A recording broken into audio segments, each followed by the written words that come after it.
Assalamualaikum semua. Tengah buat petang. Dengar tak bunyi apa ni? Sedapnya. Jom buat red ruby. Okey, mula-mula kita perlukan sengkuang Cina. Okey, so kita akan kupas, potong dadu yang kecil-kecil je. Lepas tu kita gaulkan dengan pewarna merah. Okey. Alamak, Mia pun tengah kamera sebelah dengan nak gaul punya. Okey, ni dah selepas gaul lah. Lepas tu Mia pakai tepung ubi kayu. Agak-agak nisbah dia 2 point 1. Mia campur dengan tepung pulut juga. Okey, lepas tu ambil separuh, kita gaul-gaul. Kononnya nak tapis, tapi Mia pun pergi letak tapis tu dekat air. Manalah tepung tu nak jatuh. Dah kena tukar penapis lain.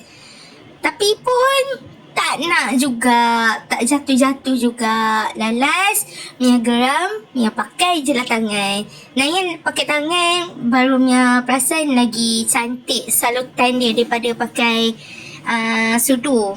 So kita gaul, buat macam bulatkan dia. And then make sure benda tu semua salut lah. Macam ni pakai tangan yang rupanya lagi senang, lagi cantik rupanya. Letak air sikit, baru dia melekat tepung tu, warna dia pun cantik. And then kalau yang tu dah terapung semua, kita letak dekat air sejuk tau, supaya dia tak melekat.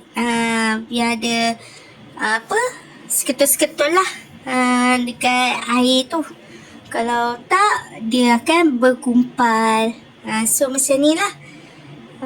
Okay, yang ni agak-agak dalam 5 minit. Macam tu kita rebus dia. Senang je buat ni rupanya. Mia ingat kan susah. Ni baru kali kedua yang Mia buat. So kita rendam dalam air. Kan benda tu panas, air tu sejuk, lama-lama dia jadi suam. So Mia buang, Mia tukar dengan air baru, dengan air sejuk. Lepas tu simpan dalam fridge. Okay, yang ni kita buat gula merah dia. Mia pakai gula merah, gula Melaka, gula putih. Mia tak ada daun pandan, Mia pakai aisin pandan je dengan vanila sikit. So kacau-kacau. Lepas tu Mia macam lambat lah nak tunggu dia pekat. Mia ambil tepung ubi, Mia campurkan sikit. Lepas tu kita kacau-kacaukan dia lah. Dah agak-agak pekat tu, kita tutup api. Okay, macam tu je. Senang je buat air gula ni. Tu Mia campurkan dia.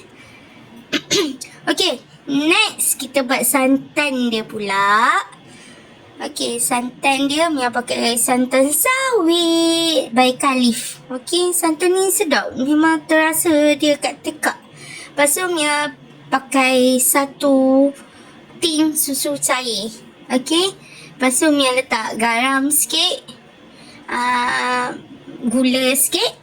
Gula tu banyak jugalah, 3 sudu jugalah Mia letak.